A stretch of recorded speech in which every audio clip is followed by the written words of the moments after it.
वो कौन होते हैं कहने वाले कि डिपार्टमेंट फलना पार्टी को दे दिया। उनका लगातार यही सब चलते रहता है, पुराना घसा पिटा कैसेट जिसका कोई मतलब ही नहीं है वो अपना चलते रहते हैं। उनका नाम है अफवाह मियाँ, तो अफवाह फैलाते रहते हैं। नमस्कार, न्यूज़ प्लस लाइव देख रहे हैं आप। मैं हूं प्रशांत प्रकाश।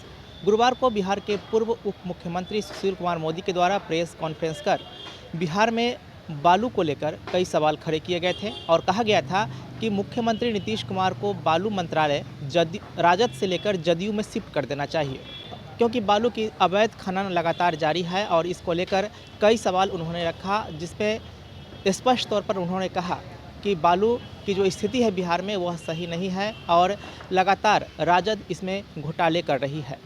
जिसके बाद राजद प्रवक्ता शक्ति यादव ने इस पर प्रतिक्रिया देते हुए कहा कि सुशील कुमार मोदी कौन होते हैं कि कौन मंत्रालय किसके पास रहेगा। बिहार में महागठबंधन की सरकार है और नेतृत्व तय करता है कि कौन सा मंत्रालय किसके पास होता है।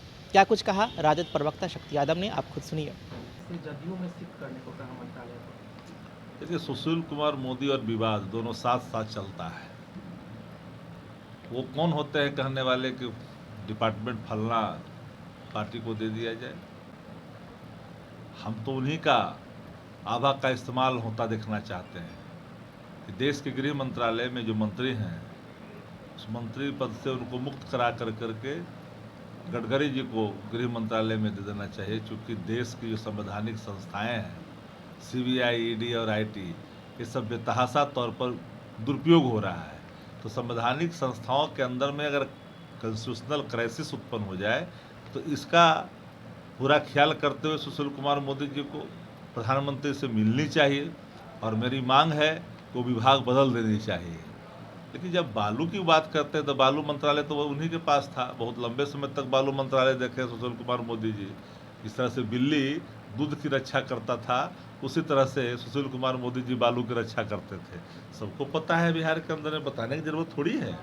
अब जो चीज़ें नहीं लोग जानते हैं, गर्दनीबाग थाने में कौन पकड़ाया था, कैसे मैनेज हो गया, पूरी चीज़ें कैसे समाप्त हो गई, कौन लोग थे, किससे नाता था, उन सवालों पर कौन ध्यान देता है। वो तो अतीत के पन्नों में आज भी कैद है।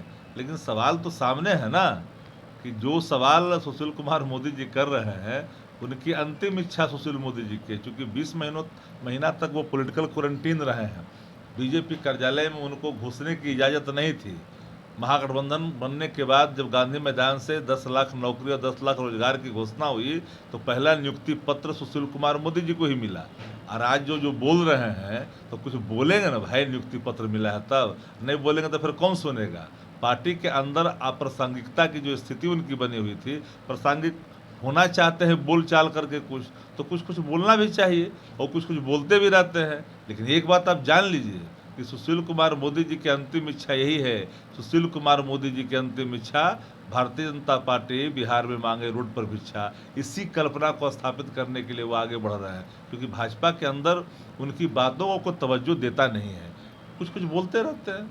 क्या इसका असर होगा? लगातार जो प्रेस कॉन्फ्रेंस के बाद फिर से कर रहे हैं, 2017 में भी कुछ इस तरह का अरे उनका लगातार यही सब चलते रहता है, पुराना घसा पिटा कैसेट जिसका कोई मतलब ही नहीं है वो अपना चलते रहते हैं। उनका नाम है अफवाह मियाँ, तो अफवाह फैलाते रहते हैं, कुछ कुछ अपना रोजगार मिला हुआ बोलते रहते हैं। तो सुना आपने क्या कुछ कहा राजद प्रवक्ता शक्ति यादव ने। ऐसे ही खबरों के लिए बने रहिए न्यूज़ प्लस के साथ। फिलहाल दीजिए प्रशांत को इजाज़त। नमस्कार।